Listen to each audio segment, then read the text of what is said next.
Friends, മിനിസ് കിച്ചണിലേക്ക് എല്ലാവർക്കും സ്വാഗതം. ഇന്ന് ഹെൽത്തി ആയിട്ട് ഏത്തക്കായും കൊണ്ടുള്ള ഒരു പലഹാരമാണ് കാണിക്കുന്നത്. അപ്പോൾ നമുക്ക് വീഡിയോയിലേക്ക് പോകാം.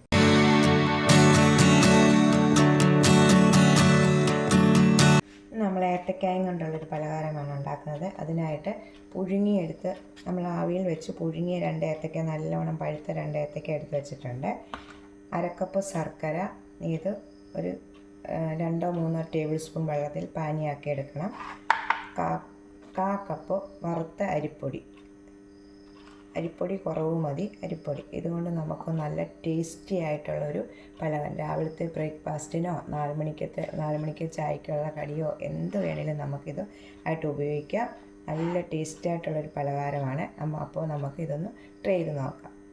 ഇത് നമുക്കൊന്ന് അരച്ചുകൊണ്ട് വരണം. നല്ലോണം അരഞ്ഞു പോകേണ്ട, ഇടയ്ക്കിടയ്ക്കൊന്ന് കടിക്കാൻ കിട്ടുന്ന വിധത്തിൽ പോലെ അരച്ചാൽ മതി. നമുക്കൊന്ന് മിക്സിയുടെ ജാറിട്ട്, ഇത് പുഴുങ്ങിയ ഏത്തക്കയാണ് 2 എണ്ണം. ഈ ശർക്കരയൊന്ന് നമുക്ക് 3 ടേബിൾ സ്പൂൺ വെള്ളത്തിന് ഒഴിച്ച് നമുക്കൊന്ന് പാനിയാക്കാം. പാൻ അടുപ്പിൽ വെച്ചിട്ടുണ്ട്. നമുക്കതിലേക്ക് 1 ടീസ്പൂൺ നെയ്യ് ഒഴിക്കാം.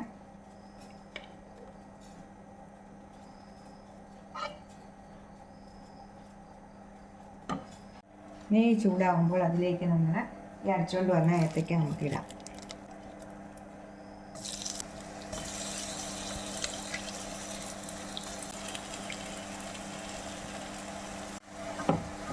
ഏത്തക്ക ഇട്ട് നല്ലോണം നമുക്കൊന്ന് നെയ്ക്കകത്തൊന്ന് കലക്കിയെടുക്കാം.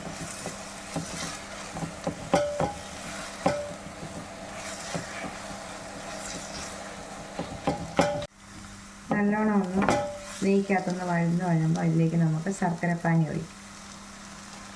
കുറേശ്ശെ ഒഴിച്ചു കൊടുക്കും.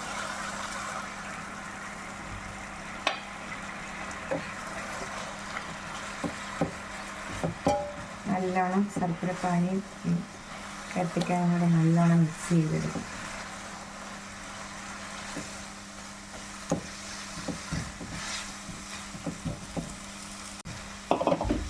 നമുക്കിതിന് അരിപ്പൊടി കുറച്ച് മതി. ഏത്തക്കയുടെ ടേസ്റ്റ് ആയിരിക്കണം മുന്നിട്ട് നിൽക്കേണ്ടത്.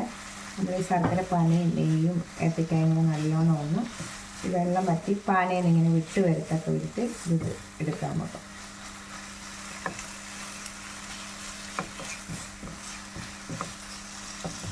ഇതിലേക്ക് നമുക്ക് 1/4 കപ്പ് തേങ്ങ ഇടാം. തേങ്ങ വേണമെങ്കിൽ ഇട്ടാൽ മതി, ഇഷ്ടമില്ലാത്തവർ തേങ്ങ ഇടണ്ട, ഇല്ലെങ്കിലും കുഴപ്പമില്ല. എന്നൊരു 1/4 ടീസ്പൂൺ ജീരകപ്പൊടി ഇടണം. നല്ല ജീരകം പൊടിച്ചത് ഇടണം, 1/4 ടീസ്പൂൺ. 1/4 പകുതി ചുക്ക് പൊടി ഇടണം. ഒരു 1/4 ടീസ്പൂൺ ഏലക്ക പൊടിച്ചത് ഇടണം. എല്ലാം കൂടെ നമുക്കൊന്ന് മിക്സ് ചെയ്യാം. അതിനുശേഷം 1/4 കപ്പ് അരിപ്പൊടി നമുക്ക് ഇതിലേക്ക് ഇടാം. വറുത്ത അരിപ്പൊടിയാണ്. പത്തിരിക്കും ഇടിയപ്പത്തിനും ഒക്കെ ഉപയോഗിക്കുന്ന അരിപ്പൊടി. നമുക്ക് നല്ലോണം മിക്സ് ചെയ്യാം. ഇനി നമുക്ക് തീ ഓഫ് ചെയ്തിട്ടുണ്ട്. ഇത് കൈ കൊണ്ട് നമുക്ക് നല്ലോണം ഒന്ന് മിക്സ് ചെയ്ത് യോജിപ്പിച്ചെടുക്കാം. നമ്മളിത് വേറൊരു പാത്രത്തിലേക്ക് മാറ്റി വെച്ചിട്ടുണ്ടായിരുന്നു കണ്ടോ. നമ്മൾ കൈ കൊണ്ട് നല്ലോണം കുഴച്ച് വെച്ചിട്ടുണ്ട്. ഇതിലേക്ക് നമുക്ക് ഈ മധുരം ഒന്ന് ബാലൻസ് ചെയ്യാൻ വേണ്ടി ഒരു ശകലം സ്വല്പം ഒരു പിഞ്ച് ഉപ്പിടാം. ഇത് നമുക്ക് നല്ലോണം കൈ കൊണ്ടൊന്ന് മിക്സ് ചെയ്യാം.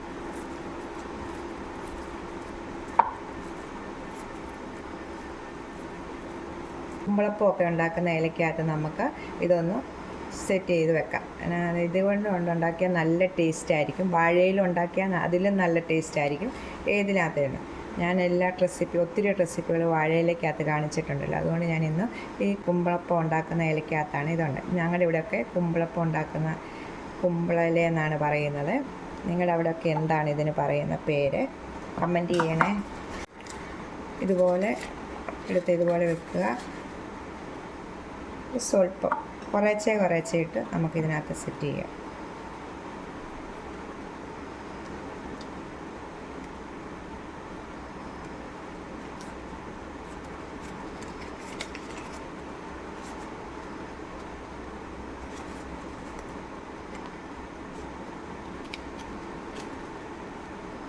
ഇങ്ങനെ വെക്കുക.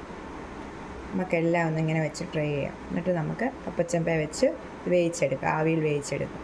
ചെമ്പിനകത്ത് വെച്ചിട്ടുണ്ട്. നമുക്കിതൊന്ന് ആവിയിൽ വെച്ച് ഒരു 15-20 മിനിറ്റ് അടുപ്പിൽ വെച്ച് നമുക്കിതൊന്ന് വേവിച്ചെടുക്കാം. അങ്ങനെ നമ്മുടെ അപ്പം റെഡി ആയിട്ടുണ്ട്. നമ്മൾ തീ ഓഫ് ചെയ്തിട്ടുണ്ട്.